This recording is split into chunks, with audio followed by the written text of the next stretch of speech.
I'm Edwin Torres. I'm with the Rockefeller Foundation, and at the foundation we're particularly concerned with the issue of resilience in cities. This is specifically in light of the fact that rates of change continue to accelerate, and while this increased level of connectivity is a positive, it also creates the opportunity for negative impacts to snowball very quickly throughout systems. So this creates the necessity of creating resilience within systems, and specifically in cities.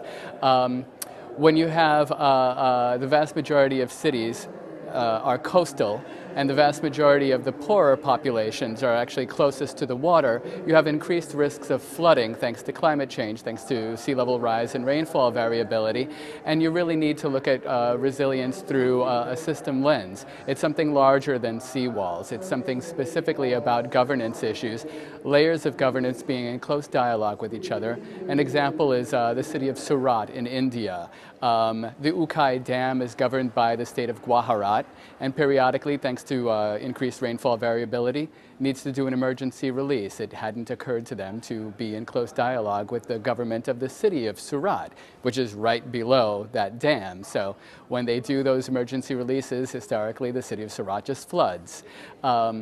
Now, increasingly, thanks to work we're doing in Asia through the Asian Cities Climate Change Resilience Network, now they're working closely together so that they're able to anticipate when they need to do an emergency release so that the city can prepare for it, but they're also working with the local government to make sure building ordinances allow for the fact that flooding will occasionally happen.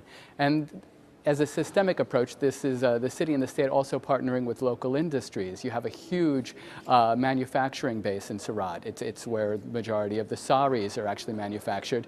Those manufacturing sites need not to flood. A lot of their workers actually live on site. They actually live in the manufacturing facilities.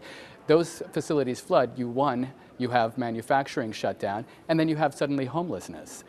So this is an example of what we're doing to build resilience in cities throughout the world.